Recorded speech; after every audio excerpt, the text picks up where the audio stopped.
오늘 말씀 레위기 성경에 많은 율법들이 있는데 뭐 찾아보니까 뭐 600 몇 개가 있다 뭐 이렇게 또 써 있더라고요. 근데 사실 그게 사실 그 600 몇 개라고 하는 게 다가 아니고 더 있는데 정리한 그게 전통적으로 내려온 숫자가 600 뭐 13개인지 뭐 이렇게 나오는 숫자인데요.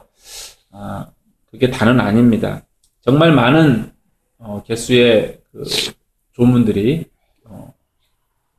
율법들이 성경 안에 들어 있는데 레위기는 그 책 자체가 이제 계명들, 율법들로 채워져 있는 계명의 책이라고 할 수 있습니다. 하나님이 이래라 저래라 말씀하신 책인 것이죠. 특별히 제사와 관련된 율법이 많고 그래서 제사장에 관련된 내용들이 많이 있습니다. 그래서 성격이 안 맞고 취향이 안 맞으면 정말 재미없는 지루한 책이 바로 이 레위기서인데요. 시시콜콜 나열되는 그런 내용들이 라고 볼 수 있어요. 어떻게 보면 하나님이 주신 모든 계명의 중심은 우리가 잘 아는 바와 같이 하나님을 사랑하는 것과 이웃을 사랑하는 것이 중심이 됩니다. 성경에는 하나님과 사람 외에 여러 영적인 존재에 대해서 말을 하고 있습니다. 하지만 신은 오직 하나님뿐이라고 기록하고 있죠. 신은 오직 하나님뿐이다. 이게 성경에서 얘기하고 있는 내용이에요. 신에 대한 내용이에요. 사람들은 하나님을 포함해서 그러한 영적인 존재들을 통틀어 신이라고, 그래서 신들이라고 말을 하지만 하나님은 그러한 말을 거부하십니다. 급이 다르다. 존재가 다르다는 이유 때문이죠. 스스로 존재하는 존재는 오직 하나님뿐이기 때문에 신이라고 표현할 수 있는 존재는 하나님뿐이라고 하나님은 말씀해 주고 계십니다. 이러한 하나님께서 스스로 존재하시는 홀로 참되신 하나님께서 신이라고 부르시며 사랑하시는 존재가 성경에 나오는데요. 그게 바로 사람입니다. 하나님은 그분의 피조물 중에 사람만은 자신과 같은 급으로 부르시면서 사랑하셨습니다. 그런데 사람은 하나님을 신이 아닌 영들과 하나로 묶어서 신들이라고 부르는 것이죠. 하나님은 사람을 지켜 올려주시며 사랑을 주시는 것인데 사람은 왜 하나님을 깎아내리며 또 모욕을 주는지 심보가 안타깝습니다. 참으로 배은망덕한 모습이 아닌가 생각이 됩니다. 하나님이 사람을 사랑하셨고 이렇게 사랑하신 것처럼 사람도 하나님을 사랑하심으로 서로 사랑하자고 말씀하시는 것이 사랑해야 되는 이유이고 또 하나님께서 어떤 특정인만 사랑하시는 것이 아니라 누구는 미워하는 것이 아니라 하나님이 사랑하시는 너의 이웃을 사랑하는 것이 사람에게 마땅하다는 것이 또 사람이 사랑해야 되는 이유가 되는 것입니다. 사랑은 서로 사랑하고 함께 사랑하는 것이 맞기 때문이죠.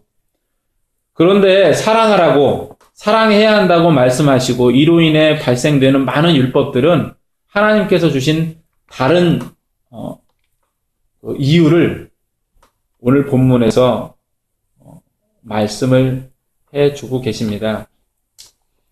그것은 바로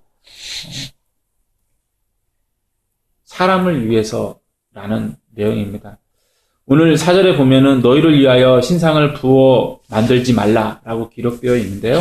저는 이것을 역설적으로 생각을 해봤습니다. 하나님을 믿는 것이 너희에게 이롭다는 내용으로 저는 생각을 해봤어요. 우리는 보통 나 자신을 위해서 신상을 만들죠. 나 자신을 위해서 점을 칩니다. 나 자신을 위해서 어떤 점을 치는 것이죠. 그러나 사실 하나님을 우리가 믿는 것이 우상을 섬기거나 다른 어떤 영적인 존재에게 비는 것이 자기를 위한 것이 아니라 나를 위한 것이 아니라 사실은 하나님을 믿는 것이 나를 위한 것이기 때문입니다.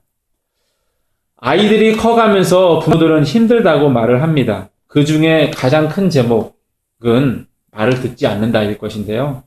부모는 자녀들에게 말하죠. 시키고 명령합니다. 할 것과 말 것을 정해줍니다. 그런데 머리가 커가면서 이러한 부모의 말을 듣지 않게 되어서 부모들이 힘들다고 말을 하는 것이죠. 서운한 것이죠. 부모가 자녀들에게 이러한 말들을 하는 이유는 간단합니다. 그 마음, 그 이유는 자녀들을 위해서입니다. 너를 위해서 하나님께서 하신 말씀인 것인데, 그런데 그 마음을 몰라주는 것 같아서 우리도 서운하고 하나님도 서운한 것입니다. 하나님께서 사람에게 사랑하라고 말씀하시고 여러 율법들을 주신 이유도 마찬가지입니다. 너희를 위해, 우리를 위해 계명을 주신 것이죠. 이러한 규칙, 규정에 대해 아이나 어른이나 하는 말이 있습니다. 싫어. 왜 나만 갖고 그래? 왜 나한테만 그래? 부모에게 자녀들이 말하고, 선생님께 학생들이 말하고, 하나님께 사람들이 말합니다. 우리가 이해하든 못하든 성경에 기록된 하나님의 말씀은 너희를 위하여 계명과 율법을 주셨다는 것입니다. 그러한 계명을 주신 이유는 당연히 그것이 좋기 때문이죠. 왜 하나님만 믿어야 하냐? 그것이 좋기 때문입니다. 왜 하나님 외에 다른 영적인 존재들과 신상들을 점을 치지 말아야 되느냐? 그것이 좋기 때문입니다. 왜 이웃을 사랑해야 합니까? 그것이 좋기 때문입니다. 왜 도둑질을 하지 말아야 됩니까? 왜 하나님께서 그렇게 시켰습니까? 그것이 좋기 때문입니다. 왜 어려운 이웃을 도와줘야 합니까? 그것이 좋기 때문이에요. 왜 내가 미워하는 사람이 잘 되길 기대해야 됩니까? 더 나아가서 그를 또 도와줘야 됩니까? 그것이 좋기 때문입니다. 왜 부모님을 공경하고 경유해야 합니까? 그것이 좋기 때문입니다.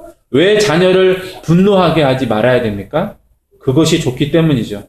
왜 적어도 일주일에 한 번은 성경을 보고 그 말씀을 배우고 믿는 사람들끼리 같이 모여서 교제하라고 말씀하셨을까요? 그것이 좋기 때문입니다. 왜 이러한 율법들을 주셨느냐? 그것이 좋기 때문이에요. 그것이 좋기 때문에 주셨는데 우리는 4절에서 얘기하고 있는 대로 나 자신을 위하여 내 생각에, 내 소견에 옳은 대로 신상을 부어 만들고 부모를 공경하지 않고 이웃에게 해 끼치는, 나에게만 득이 되는 일들을 하게 된 것입니다. 얼마 전에 뉴스 라디오를 듣다가 집사람과 함께 들은 이야기입니다. 인터넷 언론인 그 오마이뉴스를 만든 그 사장님이자 그 기자인 오연호라는 집사님 같은데 제가 직분은 잘 몰라서 그냥 성도님이라고 하겠습니다. 이 오연호 성도님이 우리도 행복할 수 있을까라는 책을 작년에 냈어요. 그분이 행복을 배우기 위해서 세계에서 제일 행복하다는 덴마크에 갔고 한 3차례, 작년 기준으로 한 3차례 정도 갔고 그 나라 사람들을 만나고 또 그 사람들로부터 배웠다고 합니다. 그 오연호 성도님이 경험한 행복한 나라 덴마크는 초등학생들의 그 표정이 고등학교 3학년 때까지 유지가 되고 사실 더 나아가서 사회에서도 그 표정이 유지가 되는 나라라고 합니다. 어떻게 그러한 행복한 나라가 될 수 있을까? 그분이 오연호 성도님이 답으로 제시해준 이야기는 철학과 가치 때문이었다고 합니다. 그 철학과 가치의 중심에 내가 행복하려면 우리가 행복해야 된다는 정신이 있다고 하는데요. 그리고 이 정신, 내가 행복해 하려면 우리가 행복해야 된다는 이 정신이 시작된 것은 1850년도경에 니콜라스 그룬트비라고 하는 목사님의 목사님에 의해서인데 그분이 사회를 개혁하기 원했고 그 사회를 개혁하기 위해서 학교를 개혁하는 일을 시작합니다. 학교를 개혁하면서 세운 핵심 가치가 하나님을 사랑하고 너 자신을 사랑하고 내 이웃을 사랑하였다고 하는데요. 이 정신이 학교를 넘어서 이 사회까지 적용되면서 덴마크 국민들이 공유하는 가치가 되었고 더 나아가서 덴마크의 입법 그리고 법 집행의 핵심 가치와 방향이 된 것입니다. 그래서 덴마크가 그 유명한 복지, 사회보장 제도가 뛰어난 사회를 이루게 된 것이라고 합니다. 그런데 니콜라스 그룬티비 목사님이 하나님 사랑, 자기 자신 사랑, 이웃을 사랑하는 것을 가르친 이유는 이 죽어있던 학교를 살아있는 교육을 하는 학교로 개혁하기 위해서였는데 학교 교육이 바뀌어야 아이들이 바뀌고 아이들이 바뀌어야만 점차적으로 사회가 바뀐다는 원리 때문인데요. 그래서 이 학교 교육에 집중을 하게 되었다고 합니다. 우리가 어떻게 하면 행복해질 수 있느냐라는 질문을 우리 자신의, 우리나라의 이 사회에 적용을 해보면 마찬가지 아닐까 생각해 볼 수 있습니다. 왜냐하면 같은 원리가 적용되기 때문이죠. 아이들에게 같은 정말 중요한 핵심 원리를 가르쳐야 되고 이 아이들이 자라가고 물론 어른들이 이걸 공유하고 있어야 되겠죠. 예. 그래야만 사회가 바뀔 수 있는 것이죠. 말로만 사랑이 아니라 어른들이 이걸 가르칠 수 있어야만 입으로 가르칠 수 있어야만 왜냐하면 가르치면 아이들이 그대로 배우고 어른들이 그렇게 하지는 못하는 것에 대해서 비판할 것이기 때문이죠. 점차적으로 사회가 바뀔 테인데 우리 이 대한민국 이 사회가 어떻게 하면 행복해질 수 있겠느냐? 어떤 정신과 어떤 가치를 가지고 있어야 되느냐? 그건 간단한 얘기죠. 성경의 말씀대로 하면 하나님을 사랑하고 이웃을 사랑하게 되면 그룬티비 목사님의 그 적용대로 하자면 하나님 사랑, 자기 자신 사랑, 이웃을 사랑을 하게 되면 이 정신으로 살아간다면 이 사회가 바뀔 수 있다는 것이죠. 하나님께서 우리에게 수많은 계명을 주신 이유, 하나님 사랑, 이웃 사랑에 이라고 하는 이 모든 계명들을 하나님께서 주신 이유는 우리의 행복과 기쁨을 위해서입니다. 시대가 많이 변해서 출애굽기, 레위기, 민수기 등에 나와 있는 많은 규칙들, 그 계명들, 율법들이 이상하고 이해도 안 된다. 심지어는 그 내용을 보고서 사람을 억압하고 또는 너무 잔인하다라고 현대에 사는 우리들은 생각할 수 있어요. 하지만 하나님께서 율법을 주신 그 당시 그 사람들은 그렇게 생각하지 않았을 것입니다. 왜냐하면 그 모든 율법의 핵심과 기초가 하나님을 사랑하고 이웃을 사랑하는 것이기 때문입니다. 그 목적은 무엇입니까? 우리의 행복, 우리를 위해서였기 때문이에요. 각 계명들은 유일하신 하나님을 잘 믿게 하기 위한 장치들이고 이웃을 사랑하게 하기 위한 경계선들이었습니다. 모세 때의 사람들이 어떻게 생각했는지 잘 모르겠지만 후대에 이르러 예수님이 때의 사람들은 하나님께서 주신 그 모든 계명의 핵심이 하나님 사랑과 이웃을 사랑하는 것임을 깨달아 알고 있었어요. 예수님도 그것이 맞다고 동의해 주셨고 예수님도 그 사실을 가르치셨습니다. 그 내용을 가르치셨어요. 모세 때의 사람들은 하나님으로부터 계명을 받고 놀랬을 것입니다. 왜냐하면 사랑이 너무 많아서. 모세가 받은 그 율법을 그 이스라엘 사람들에게 전해 주었을 때 그 계명들 안에 사랑이 너무 많다는 이유 때문에 이스라엘 사람들이 놀랬을 거예요. 요즘 정치인들의 말로 표현하면 그 하나님께서는 주신 율법은 어떠했냐면 이렇게 사랑을 퍼주면 국민들이 나약해집니다. 가 될 것이고 전경련 사람들의 표현으로 말하면 이렇게 사랑하면 사랑을 준다면 사람들이 나약해진다고 말할 정도입니다. 왜냐하면 하나님이 주신 율법은 사랑하고 위하고 용서하고 배려하는 내용이 정말 많이 있기 때문이에요. 그렇게 많은 사랑과 그 배려가 그 율법 안에 녹아 있지만 우리는 그건 보지 못하고 보통 뭘 봅니까? 규칙, 벌만 보는 거예요. 벌칙만 우리가 머릿속에 남아있어. 하나님은 잔인하다. 너무 사람을 억압한다라고 생각하는 거예요. 당연히 사람을 때리지 못하는 것은 기본이죠. 하지만 당시에 종도 함부로 때리지 못하는 것은 있을 수 없는 일이에요. 종은 그냥 물건이에요. 요즘 감정 노동자들이 고통을 받는 얘기 듣잖아요. 그뿐입니까?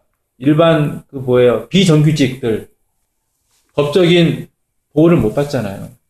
사실 종이라고 하는 것은 그보다 더 심한 사실 그냥 물건에 불과한 존재였어요.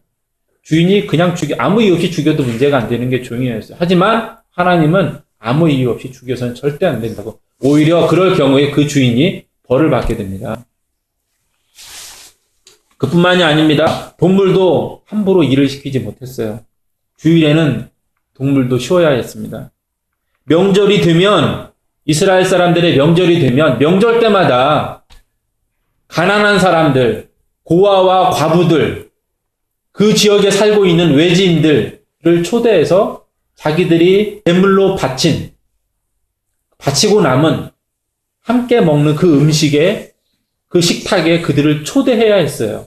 그게 계명에 나와 있어요. 같이 모여서 먹는 거예요. 그래서 복지가 기독교에서 시작되었다는 것입니다.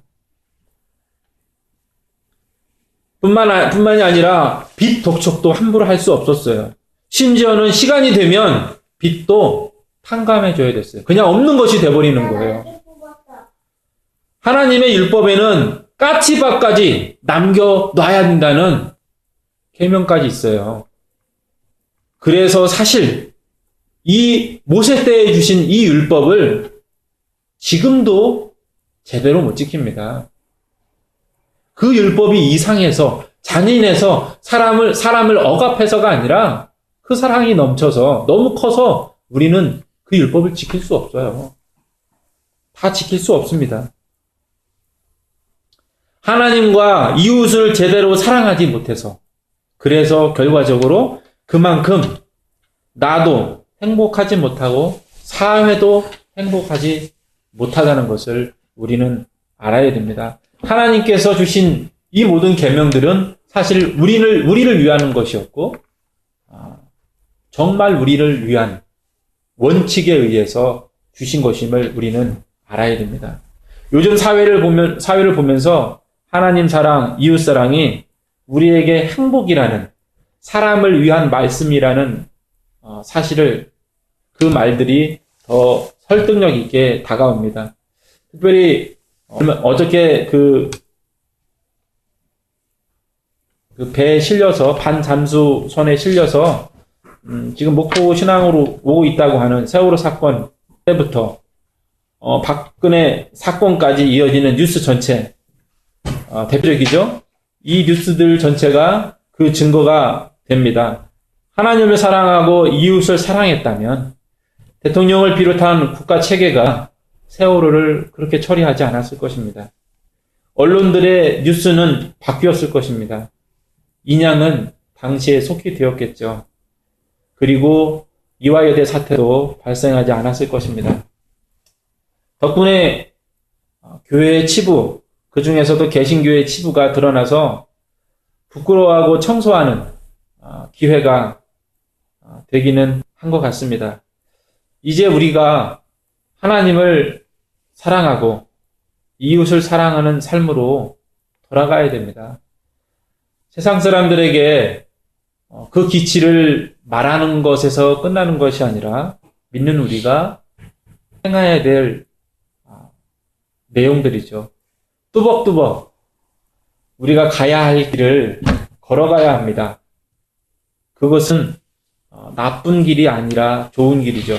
나를 살리고 우리를 살리는 길입니다. 바로 하나님께서 원하시는 우리의 모습입니다. 서로 사랑하는 것, 하나님을 사랑하는 것, 그 모든 것에서 우리가 행할 그 길들, 우리가 행할 어떤 모습들이 나타나게 되는 것인데, 그것은 잠시 손해를 볼 수 있지만, 그러나 정말 그것은 우리를 위한 것이고, 결국은 나를 위한 길이 되는 것입니다. 이정미 헌법재판관이 헌법재판을 내릴 때에 법을 지킨다는 것은 잠깐은 어려울 수 있겠지만 결국은 우리를 위하는 것, 나라를 위하는 것, 사람들에게 유익한 것이다라고 하는 옛 이야기를 읽었던 것으로 기억을 하는데요. 마찬가지죠. 사람들은 사실 알고 있어요. 규칙을 지키는 것, 부모님 말씀을 따르는 것, 지혜를 따라가는 것이 옳다는 것, 그것이 나에게 유리하다는 것, 그것이 나에게 이익이라는 것을 알고 있지만 우리는 눈앞에 있는 이익 때문에 그것을 버리는 경우가 많습니다. 아이들이 그럴 경우 우리는 혼내키죠. 예. 자기 혼자 먹는 아이를 보면 그 아이를 교육하게 됩니다. 예. 근데 우리가 사실은 어른들은 그 교육을 받지 않아요. 그걸 거부합니다. 우리가 우리 자신을 위하여서 내가 행복하기 위하여 우리가 행복해야 된다는 이 하나님의 말씀, 하나님 사랑, 이웃 사랑의 이 기치를, 원리를, 핵심을 나를 위하여, 우리를 위하여 지켜가야 될 것입니다. 기도하시겠습니다.